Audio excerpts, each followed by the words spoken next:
Përshëndetje të nderuar shikuese Infodes, mirë se po takohemi edhe sonte. Si zakonisht do të ndjekim një blok të lajmeve që kanë karakterizuar ditën e sotme. Sot e nisëm ditën me takimin e presidentës me ambasadorin britanik të vendit, ku e njoftoi në lidhje me zhvillimet politike në vend, ashtu ridheksuan mbështetjen e tyre sa i përket Britanisë së Madhe, e cila jep vazhdimisht Kosovës.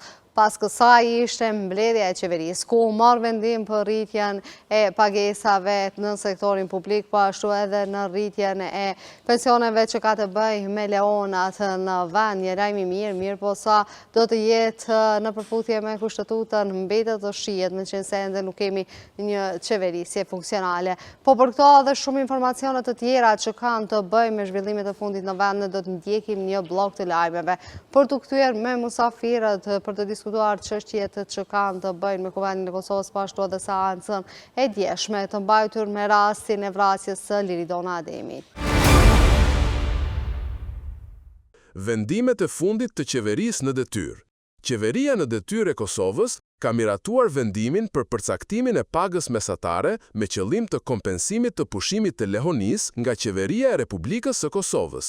Ndërsa, është votuar edhe vendimin për hartimin e planifikimit hapësinor për kompleksin memorial Adem Jashari në Prekaz.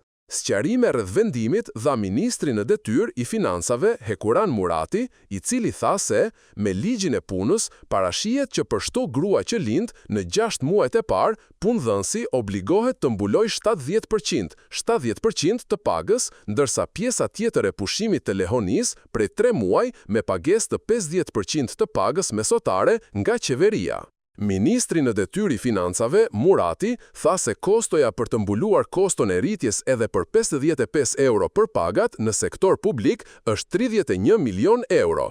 Deri më tani, aktualisht, paga referencë që është marrë ka qenë 223 euro, ka qenë pagesa për lehonat e punësuara në gjatë pushimit lehonisë, ndërka që kjo po rritet me vendimin e sotëm, duke marrë pagën e re për bazë 639 euro, i bie apo përkthehet se 50% e këtij niveli është 319.5 euro.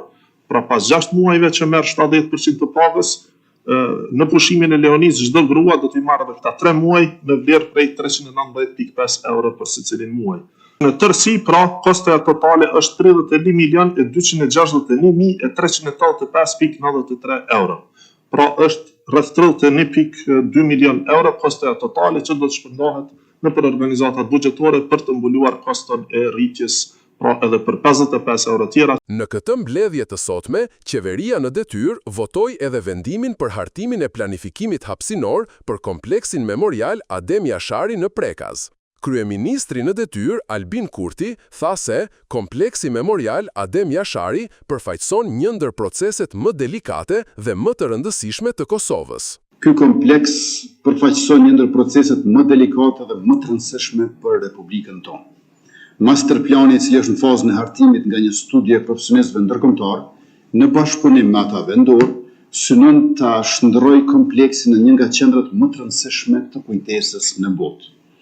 Përveç projekteve për konservim, restaurim dhe interpretim, parashihet edhe hartimi i dokumenteve të planifikimit hapësinor, të cilat do të mundsojnë zhvillimin e një koncepti koherent dhe multidisiplinar për organizimin hapësinor dhe urban të kompleksit. Arsyetimin për votim të këtij vendimi e dha edhe ministri i mjedisit dhe planifikimit hapësinor në detyrë, Liburn Aliu, i cili tha se afati për zbatimin e tij është së paku 8 vjet. Ky dokument përbën një ndër aktet më të rëndësishme strategjike në mbrojtjen dhe promovimin e trashëgimisë sonë historike të ndërlidhur ngushtë me identitetin kombëtar dhe zhvillimin e qëndrueshëm hapësinor. Plani hapësinor për kompleksin memorial Adem Jashari përfaqëson një dokument të planifikimit hapësinor të nivelit qendror. Plani hapësinor do të hartohet në kuadër të kontratës për hartimin e masterplanit për kompleksin memorial Adem Jashari në Prekaz në bashkëpunim të ngushtë ndërmjet Ministrisë së Mjedisit, Planifikimit hapësinor dhe infrastrukturës dhe Ministrisë së Kulturës, Rinisë dhe Sportit. Afati i tij i zbatimit është së paku 8 vite. Në mbledhjen e sotme të qeverisë në detyrë u miratua edhe rregulloria për trajnimin dhe testimin e detyrueshëm, si dhe certifikimi i inspektorëve të Kosovës. Kryeministri në detyrë, Albin Kurti, tha se kjo po bëhet me qëllim të vendoset rend dhe ligj. Ekzekutivi në detyrë ka miratuar edhe rregullorjen për procedimin e pranimit në shërbimin civil, e cila ka synim të sigurojë proces të hapur dhe të bazuar në meritokraci. Po ashtu, gjatë mbledhjes u miratua vendimi preliminar për shpronësim të pronave të paluajtshme për projektin në ndërtimi i qarkores së jashtme të qytetit të Gjilanit dhe kyçja e rrugës nacionale N25.2 dhe N25.3 deri te autoudha R7, si dhe vendimi për shpronësim të pronave të paluajtshme ish shoqërore, mekanizmi që menaxhohet dhe administrohet nga AKP-ja. Avokati Arjanit Koci ka arritur në Kuvendin e Kosovës për ta zhvilluar një aksion simbolik para vazhdimit të seancës konstitutive për herë të 27. Para mediave, tek hyrja kryesore e Kuvendit, ai tha se aksioni i tij s'ka të bëjë me asnjë prapavi politike, mirë po qëllimi është që deputetët me u marrë vesh dhe me ecë përpara në formimin e institucioneve të reja pas zgjedhjeve të 9 shkurtit. Qëllimi im është me mbyllë këtë derë me një fjalë për fillim, derisa deputet mirën vesh. Pa asnjë prapavi politike vërtet, veç është qëllimi mu marrë vesh deputet dhe me ecë përpara. Deputeti i Partisë Demokratike të Kosovës, Rashid Qallaj, është ballafaquar me avokatin Arjanit Koci në hyrje të Kuvendit të Kosovës. Qallaj, i cili ishte duke shkuar në seancën konstitutive të Kuvendit, u prit nga Koci, i cili është duke zhvilluar një aksion simbolik para hyrjes kryesore të legislativet, duke tentuar të bllokojë hyrjen e Kuvendit, siç ka thënë ai, derisa të merren vesh deputetët për formimin e institucioneve të reja pas zgjedhjeve të 9 shkurtit. Mirë po, avokati Koci tha se si qytetar është punë e tij të kërkojë përgjegjësi nga deputetët. Koci, është punë e imja të kërkoj përgjegjësi nga deputetët. Si qytetar, tash puna ime është me lyp përgjegjësi këtë. Kocit, edhe zyrtarët policor të Kuvendit po i kërkojnë të mos e mbyllin derën kryesore të Kuvendit. Ai tha se nëse qëllimi i tij pamundsohet, ai do të tentojë që në forma të tjera të vazhdojë këtë lloj proteste. Koci, deputetët vetëm për interesa qytetare nuk po merren vesh. Po i vjen era fushat. Deputeti i Lidhjes Demokratike të Kosovës, Lutfi Haziri, ka komentuar vendimet e sotme të qeverisë sa i përket rritjes së shtesave për lehonat dhe pagave të shërbysëve civil. Haziri deklaroi se po i vjen era fushat dhe siç u shpreh ai, është irrituese dhe e neveritshme. Qeveria në detyrë e Kosovës ka marrë vendim për rritjen e shtesave për lehonat e papunësuara nga 170 sa ishte për 6 muaj në 395. Ndërsa, për lehonat e punësuara, përveç pagesës prej 70% për 6 muaj nga punëdhënësi, ato do të mbështeten për 3 muajt e parë pas lindjes me 319 euro. Ai foli edhe për mundësinë që vendi të shkojë në zgjedhje të jashtëzakonshme, për çka tha se ky nuk është opsioni që i zgjidh problemet. Ky është problem sistemor që po përcjell ka qeverinë në dy standarde, në dy binar, edhe deputet edhe ministër nuk është e drejtë, nuk është frymë kushtetuese dhe vërtet sjellja vendimeve të tilla pavarësisht çfarë raporti dhe për çfarë arsye, çfarë motivi që po dihet çfarë është. Vjen era fushat, në njërin anë me hyrë fushat për zgjedhje lokale, në anën tjetër mos me pas mundësi me menaxhu suksesin për ndërtimin e Kuvendit, edhe të qeverisë Kosovës, është diçka që po lexohet drejt. Është irrituese, është e neveritshme edhe për mua, edhe për neve, edhe për qytetarët.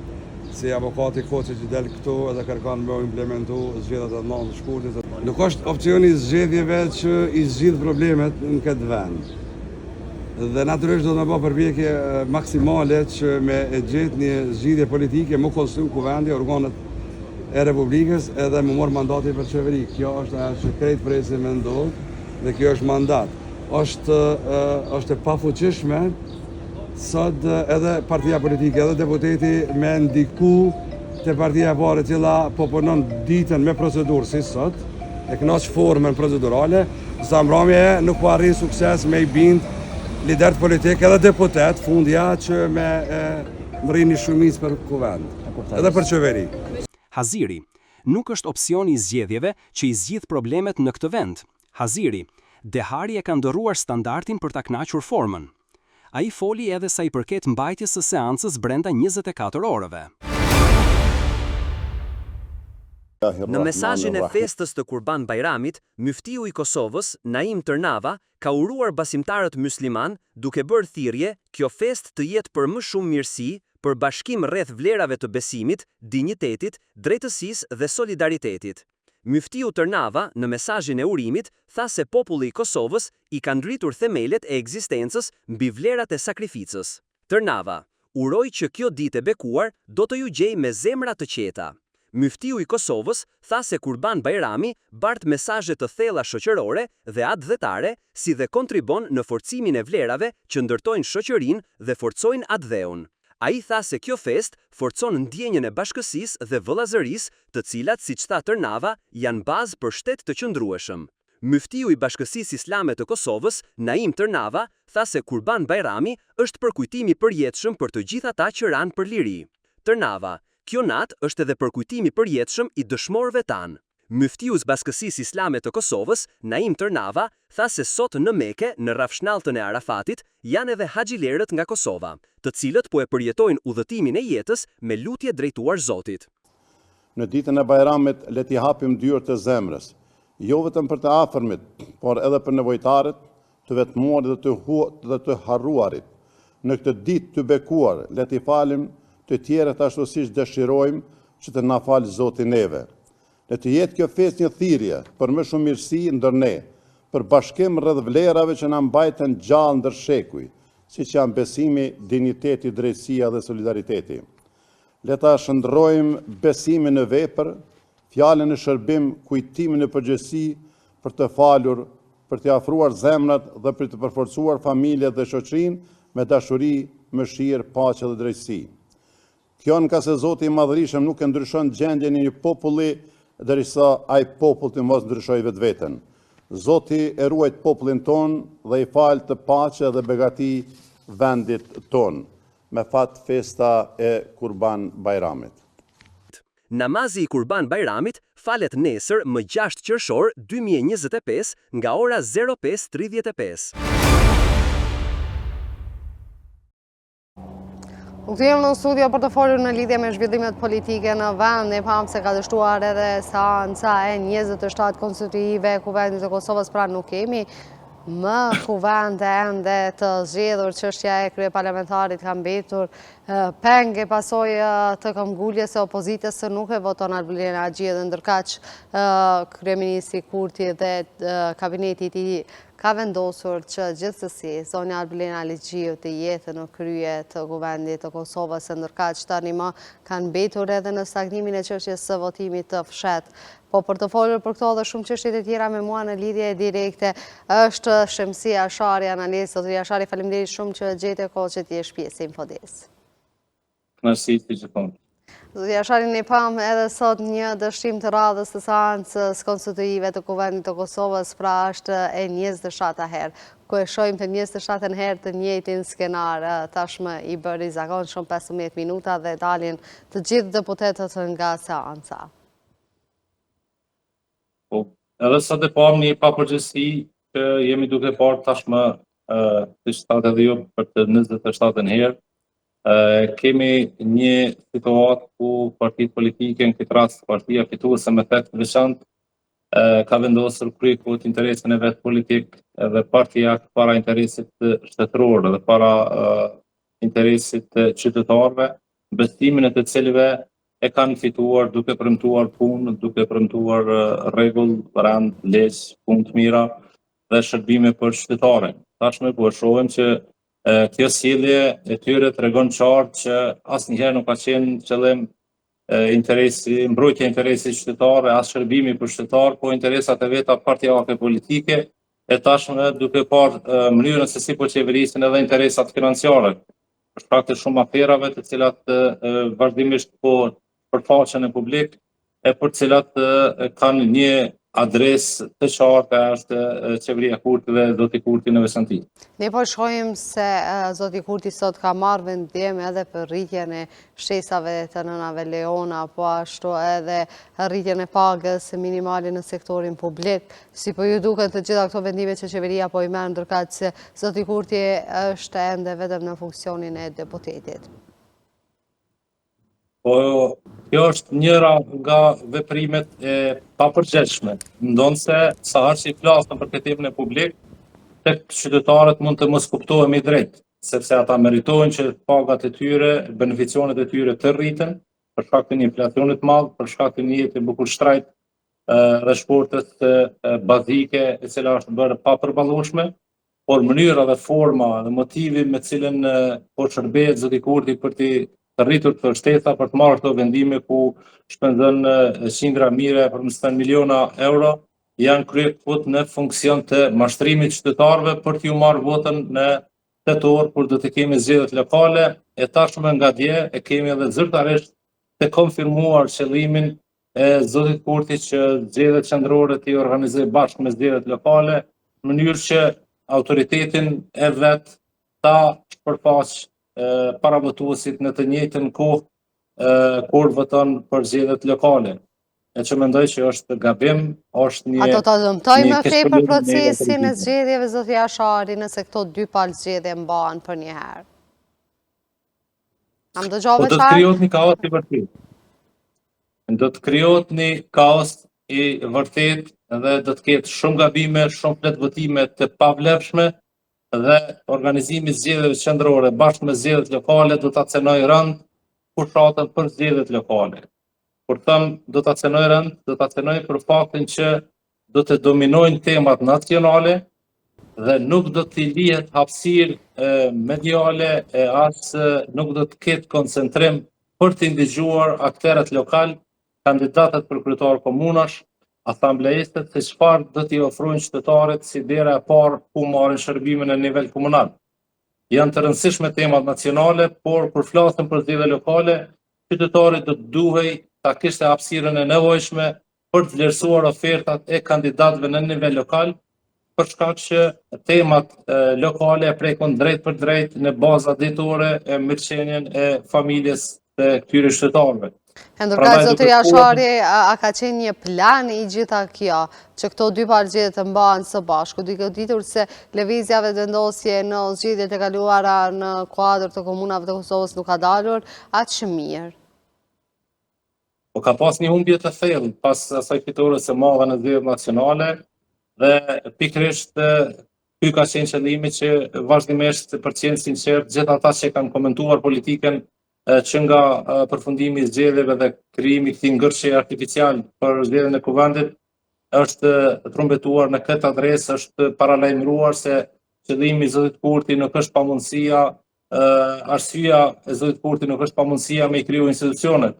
Po bllokada që është krijuar është një bllokadë qëllimshme për të shtyrë procesin pasi nuk i fitoi të gjitha siç kishte qef të shkojë në zgjedhje lokale bashkë me zgjedhjet nacionale, në mënyrë që atë autoritetin edhe votën që ka për nivelin qendror ta katapultojë disi edhe në nivelin lokal për të rritur numrin e komunave me të cilat do të qeveriste në mandatin e ardhshëm.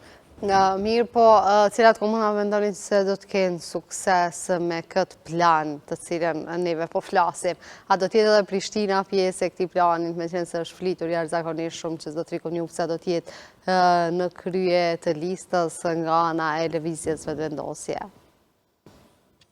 Po patjetër që secili subjekt do dëshironte ta fitonte Prishtinën, por nëse shohim performancën që e kanë treguar lëvizja vetëvendosje në 2 mandatet sa qeverisi me Prishtinën, është shumë e ulët dhe si rezultat e asaj e kemi edhe humbjen e pushtetit në nivel lokal me ardhjen e zotit Përparim Rama nga LDK-ja e që ishte ai koalicioni në balletazh me PDK-n, mendimin e PDK-s, kështu që edhe LDK-ja dhe PDK-ja tashmë janë një kartë e provuar në Prishtinë. Dhe si rezultat e kemi Prishtinën në kaos total, kemi të pazhvilluar, e kemi me rrugë të bllokuara, me një transport të paorganizuar, edhe me shumë çka që përna gjonat bazike, siç është ashtu mbartja e mbiturinave. Kështu që se kush do të jetë ai që do ta fitojë Prishtinën, mbetet me u pa, po synimi se të subjekt edhe e vetëvendosjes është që ta fitojë Prishtinën prapë. Për shkak që kush qeveris me Prishtinën është thuja se kur me qeveris gati me gjysmën e Kosovës. Po, sa do t'im vesh kjo mbetet me pa.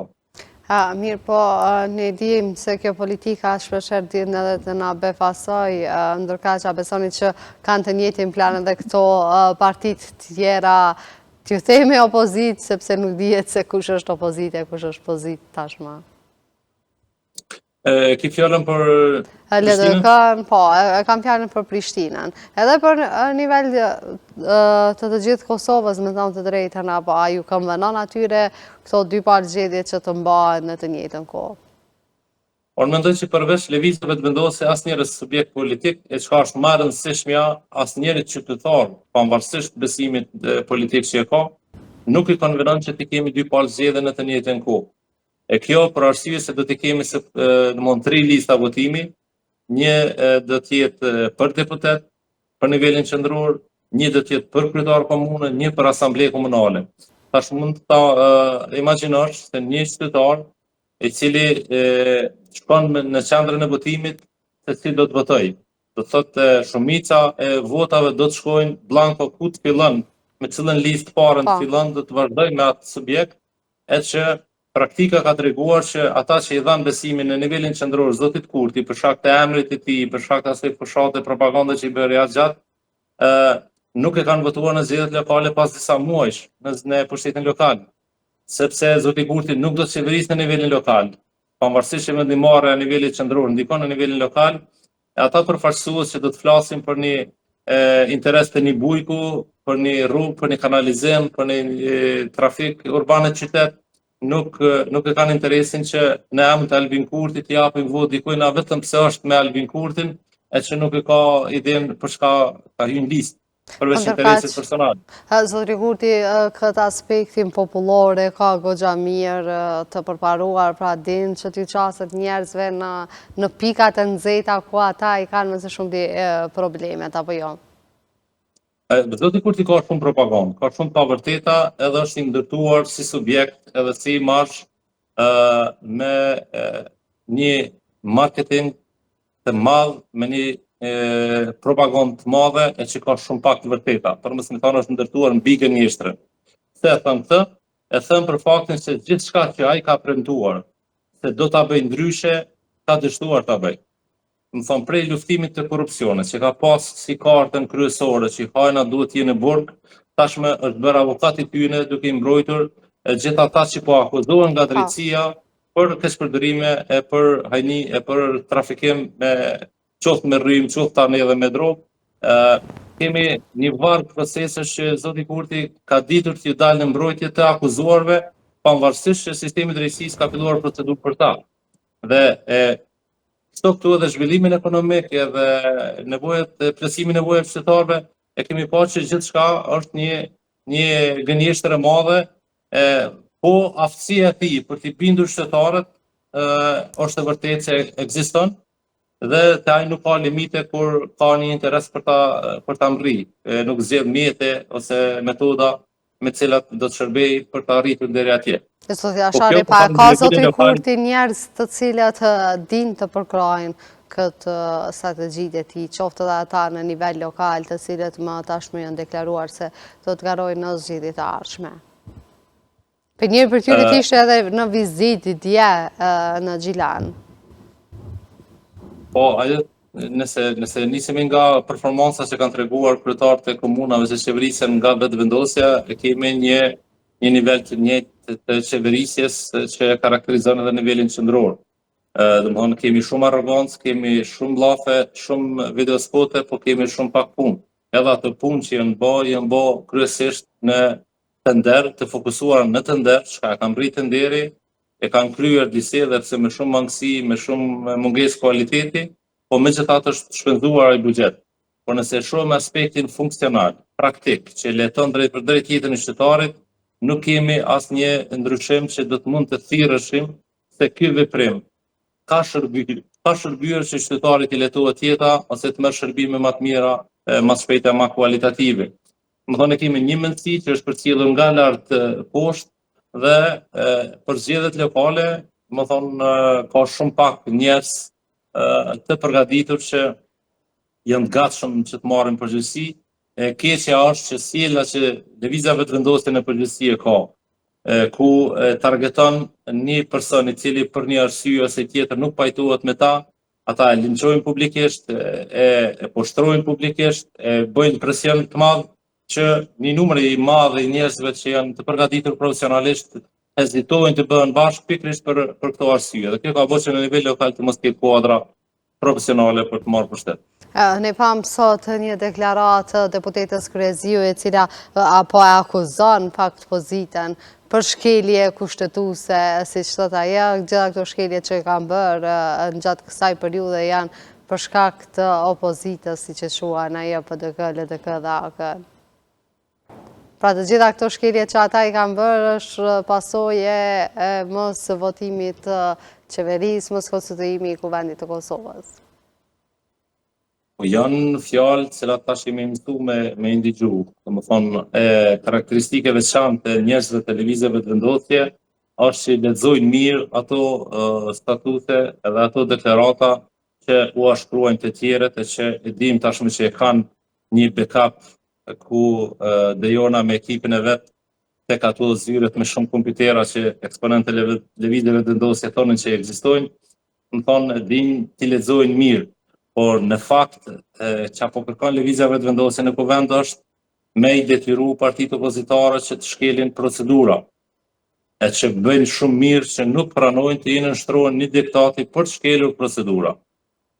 Opozita dha një shembull besoj pozitiv, kur ishte dilema në fillim rreth votimit apo jo të komisionit për verifikimin e mandateve rreth zyrtarëve qeveritarë, që pasi u bllokua një herë, e morën një interpretim një vendimit më hershëm rreth mundësisë dhënies betimit të atyre që janë në qeveri deri tash dhe e votoi komisionin, u dha betimi deputetëve, domethënë u bindën para fakteve. Diçka që televizjave të vendosje nuk funksionon. Për këtë fakt është atë çka kërkon lideri ose çka i bën mirë atyne, po jo ajo çka shkruan në letër e çka është obligim ligjor. Zoti Jashari, ne pam sot një aksion të zotërit Arianit Koci, i cili në mënyrë simbolike mbylli derën e Kuvendit të Kosovës me një fjongo, në mënyrë që deputetët të mos kenë mundësi të dalim, thevi në tojza, se ata patën mundësi të dalim. Mirë po, si ju duket kjo aksion simbolik, a do duhet që të kemi aksionet të tilla nga qytetarët që këta deputet të thirrin mendje se të vazhdojnë punën, që të mos kemi dështime të radhës dhe të mos shkohet në zgjedhje të dy palësh, meqense thatë edhe ju vetë se mundësia që të kemi mandej të llovitje në votime dhe të kemi shumë votime të pavlerëshme është shumë e dukshme nëse vetë se shkohet në këto dy palë zgjedhje, duke ditur se kemi pasur edhe provoja të mëhershme. Po, aksionet e tilla, protestat e tilla qytetarëve besoj janë të nevojshme vazhdimisht për tema të caktuara, po flasim për këtë bllokadë në kuvend që është shumë serioze që presioni qytetar është i nevojshëm.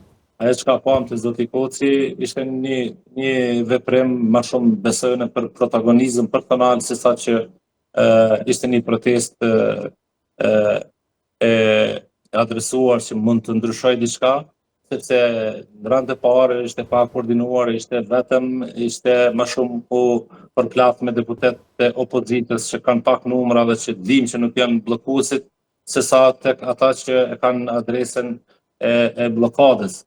Do thotë po sidoqoftë si protestë është legjitime edhe besoj që një mesazh është dërguar, pavarësisht se si është organizuar ose si është menaxhuar.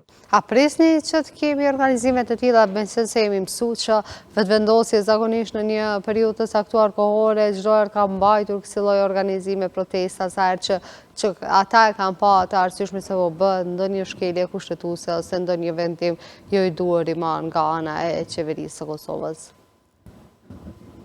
Po mendoj që protestat janë të mundshme, do duhej, megjithëse duhet të pajtohemi në sen që nuk është një kulturë qytetare që të protestohet për tema sikur këto. Më thonë, protestat që nuk thirren nga partitë politike, që nuk organizohen edhe nuk mbështeten me logjistikë nga partitë politike, kemi pa që kanë qenë të pakta dhe nuk kanë funksionuar në Kosovë. Sidomos tani që publiku është shumë i hutuar me çështjen e interpretimit se kush është fajtori. Ndonse ata që pak marrin vesh në legjislacion dhe në procedura e dinë sakt që bllokuesi është zoti Kurti edhe lëvizja vetëvendosje, po paska që gjithë kjo deklaratë felshohet. Opinioni është i hutuar se kush ka të drejtë dhe jo rrallë herë kur protestat janë organizuar me qëllimin më të mirë, janë keq përdorur politikisht nga një subjekt ose një subjekt tjetër. E kështu që qytetarët e zakonshëm që me të vërtetë janë brengosur me këtë situatë, kanë pak problem që të organizohen në rand të parë, edhe në rand të dytë kanë problem të binden që dikush nga subjektet tjera rivale nuk do të përfitoj nga kjo turm, duke i bashkangjitur turmës dhe duke dërguar mesazh që qytetarët po e mbështetin një subjekt apo një subjekt tjetër. Mi po kemi si besoj se do duhet një njeri i cili do të ndërrojë në mënyrë që të kemi më shumë punë efektive në kuvendin e Kosovës, me qenë se ndonjëherë duhet të kemi organizime të tjera në mënyrë që politika të ndërmarrë hapat e duhur, apo jo, zoti Jashari? Do duhet në rand të parë, unë mendoj që sindikatat që janë të prekura nga vendimet e kësaj qeverie dhe shqiptojnë më së shumti nga kjo, të reagonin të parët. Neve që patëm një protest të bizneseve rreth çështjes së rrymës që u provu të politizohet me njëherë, apo jo? Kam ato eksponentë të caktuar që lënë shihen që janë të një subjekt apo të një subjekti tjetër, dhe pikërisht për këtë po e them që edhe në të kaluarën ka qenë shumë problem që të organizohen për shkak që quhet aty një zyrtar një partie politike që e bëhet bashkë me turmen edhe zakonisht mediat i ndjekon ato figura të cilat janë mësuar i pa në media ose kanë kontakte me ta, i ofrohen për një prononcim edhe devijon gjithçka rreth organizimit. E kështu që me të drejtë qytetarët hezitojnë bën pjesë e një grupacioni që proteston pa të qenë mirë të organizuar dhe pa të pasur të qartë që nuk do të keqpërdoret prezenca aty.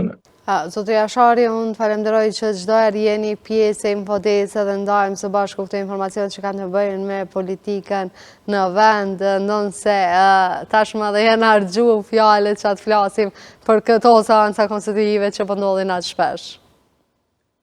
Faleminderit juve, lirisht ashtu siç po sillet kuvendi me një reprizë të sjelljeve, lirisht secili televizion mund ta reprizoj një emision që ka pas para një muaji dhe t'i bie tamam. Pasi që edhe deklaratat janë zakonisht të njëjta edhe nga ana e deputetëve. Po përderi ta sjellë e njëjtë është problem me pasje ndryshe. Zoti Jashari, falenderoj shumë edhe një herë. Respekt.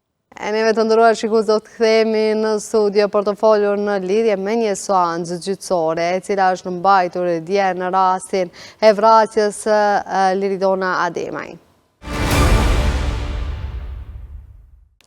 U kthejmë në studio për të diskutuar një çështje e cila është mjaft e ndihshme, po jashtëzakonisht shumë e përfolur, sidomos gjatë ditës së djeshme ku është mbajtur seanca e radhës së gjykimit në rastin e Liridona Ademaj, i cili është vrarë në rrethanat që ende nuk kanë ardhur në një gjykim përfundimtar, vetëse para gjyqit është edhe burri i saj, Naim Murseli.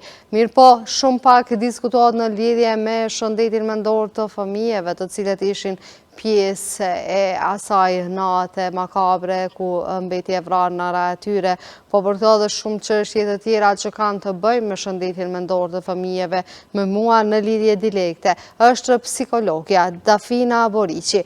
E dashur, faleminderit shumë që pranuat që t'jeni pjesë e Infodes. Faleminderit fillimisht për ftesën tuaj dhe është kënaqësi që të flas në lidhje për shëndetin mendor të fëmijëve, për preventiven, po ashtu për mosat që duhet mbrojtëse të mirët nga ana e shtetërore, nga ana e shtetit, duke angazhuar shumë profesionistë shëndetësor sa i përket shëndetit mendor të fëmijëve. Mirë, po sa është bërë Dafina për këtë rast në lidhje me shëndetin mendor të fëmijëve, duke ditur se ishin pjesa asaj nate, pra ishin në vetur teksa dolën nga vetura nga ana e babasë të tyre dhe më pas dorasësi e vrarën anën e tyre. Po, atëherë fillimisht, vetëm po ta ndëgjosh një rast të këtill, është një ngjarje që të jap një lloj stresi, një traumë, sidomos të jesh prezente dhe po ashtu kur figura e një fëmije, dhe më thonë si që është nëna, është figura e paqkapshme e fëmijes. Do të thotë atashimi me nënën është një atashim mjaft i fortë, është një marrëdhënie mjaft e fortë. Dhe natyrisht që kjo ndikon shumë, ka ndikuar shumë tek shëndeti mendor i fëmijëve. Po ashtu pasojat psikologjike për fëmijët që e përjetojnë këtë ngjarje janë mjaft të mëdha, duke e cekur çrregullimin traumatik nga stresi. Atëherë në qoftë se këta fëmijë do të preken nga çrregullimi traumatik i stresit, PTSD për ndryshe që e ka shkurtesën, normal që do të ketë kujtime ndërhyrëse dhe të padëshiruara rreth kësaj ngjarje, do të thotë vazhdimisht do të kenë flashback, do të thotë kujtimet rreth asaj ngjarje, po ashtu do të kenë edhe ëndra të frikshëm dhe rikthime të përjetimit. Për këtë arsye shumë pak ndoshta tani në këtë fazë mund të merren me shëndetin mendor të fëmijëve, edhe pse po besoj shumë që nga kujdestarët ligjor e kanë kujdesin e duhur fëmijët, po ashtu po besoj shumë që kudo që gjenden fëmijët, qoftë se janë në Kosovë apo në Suedi, në vendin kudo që janë, po besoj shumë që ata bashkëpunojnë me shteti me bashkëpunëtor social, po besoj shumë që bashkëpunojnë për t'ia u japur ndihmën e duhur në këto momente fëmijëve, në mënyrë që të kenë një lloj mbështetje dhe një lloj përkraje. Tafina, cilat janë trajtimet që duhet të marrë fëmija në rast se ka humbur nanën e vetë në këto rrethana? Po, në këto rrethana, zakonisht të gjithë psikologët e bëjnë një plan të punës, sidomos kur janë fëmijë të moshës 6-7 vjeçar, apo një grup moshë e caktuar tjetër, sidomos në qoftë se është dyshimi për përfshirjen e babait, çdo psikolog ne e përdorim një program, atëherë fillimisht ne duhet të marrim informacione nga kujdestarët ligjor, që e kanë kujdestarin për momentin të fëmijëve, që të shohim se çfarë simptoma, çfarë është sjellja e fëmijëve, do të thotë duhet të bëjmë një vlerësim paraprak në lidhje me sjelljen e tyre, pastaj po ashtu ne duhet të marrim informacion edhe nga bashkëpunëtorët social. Ne fillimisht duhet të bëjmë një vlerësim për gjendjen emocionale.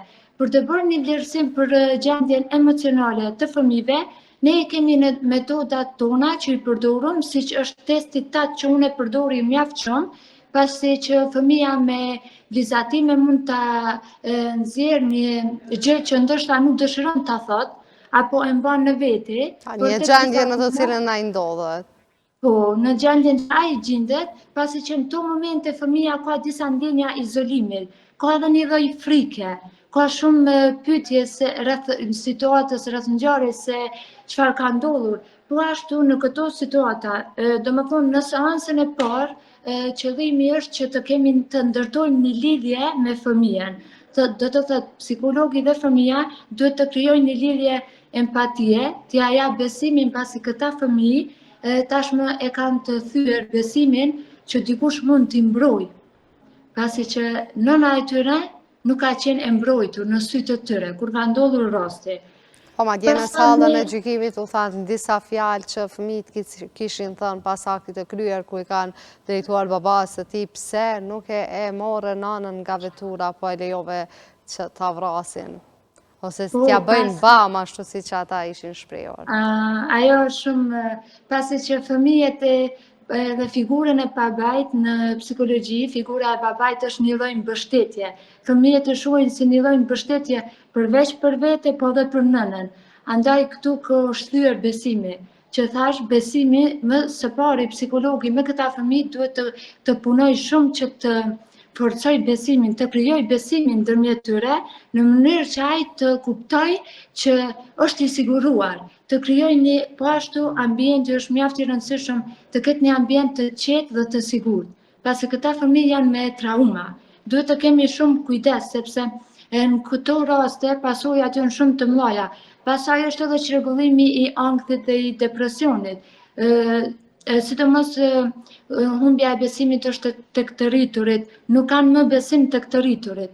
pa marrë parasysh kanë ndjenja tradhtie, kanë konflikt identiteti, të këta fëmijë ka me pas vështirësi edhe në ndërtimin e lidhjeve të reja emocionale. Mendoni që do të ketë pasoja edhe ndër vitet edhe kur ata janë në një moshë madhore, atëherë kur është koha që ata të krijojnë lidhjet e tyre, qoftë me partner ose edhe lidhje familjare?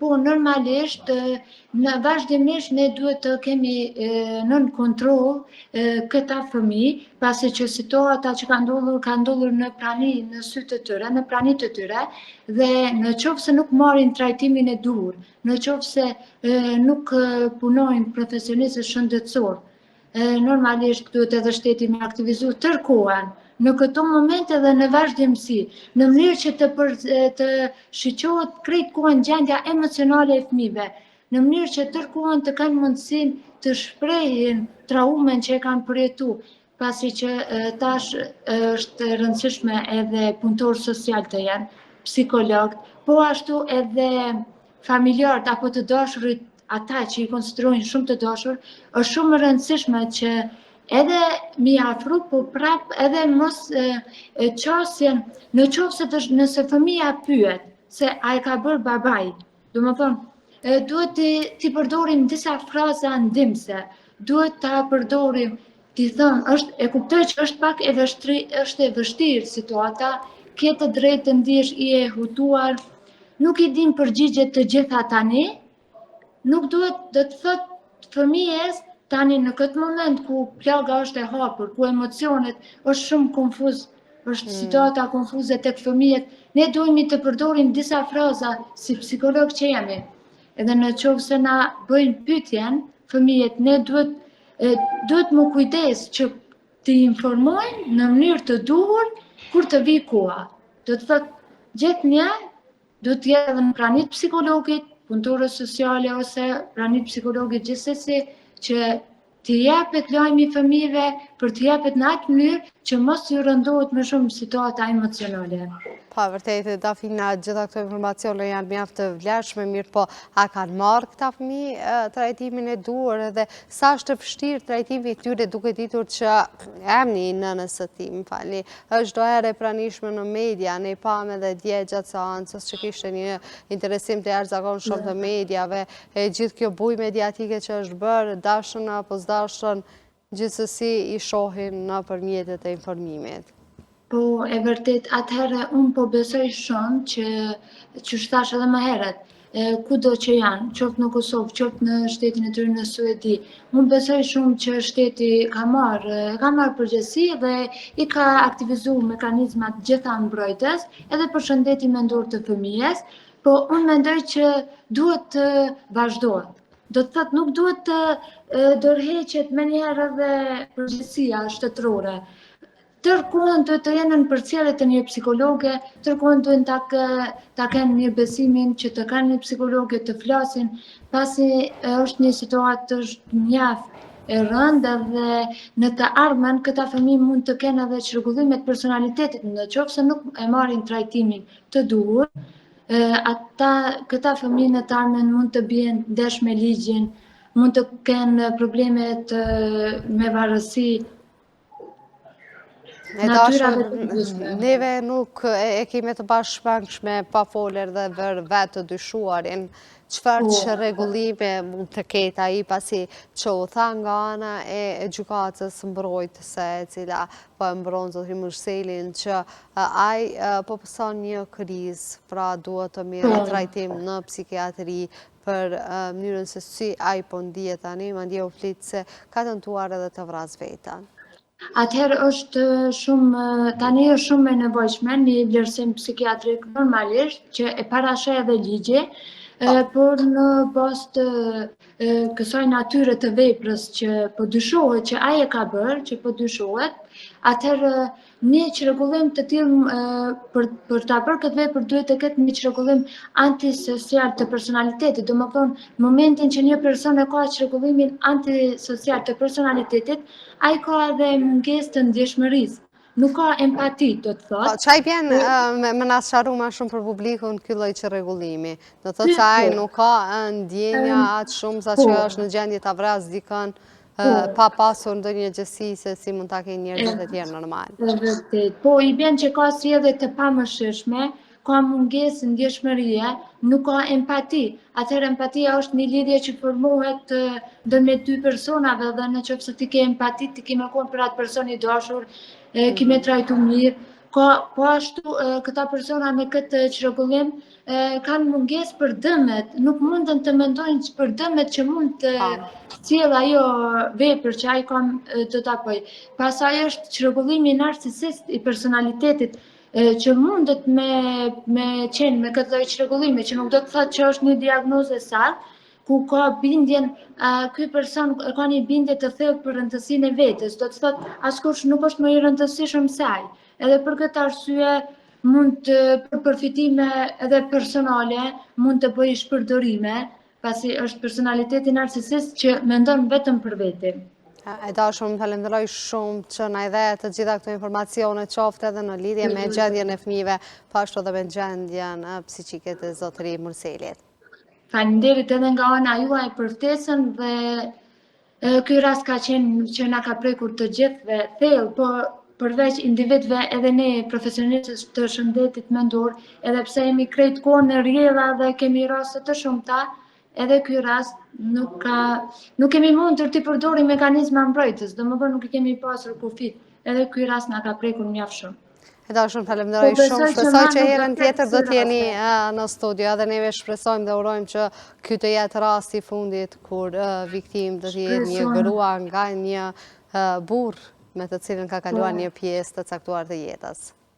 Po dhe normalisht që të mos mbesin viktim fëmijët, pasi ata janë në fillimin e karrierës, jetës së tyre, janë duke i formuar, domethënë lidhjet. E dashur, falenderoj shumë. Uroj që herën tjetër do t'jemi bashkë në studio për të diskutuar edhe tema të tjera që kanë të bëjnë me shëndetin mendor të fëmijëve. Faleminderit shumë që gjete kohë që t'jesh pjesë e Infodesë. Faleminderit edhe nga ana juaj dhe ditë të mbarë. Faleminderit. Me të ndëruar shikues të Infodesë, këtu po e përmbyllim edhe këtë emision deri në emisionin radhës. Mirëmbëjtje.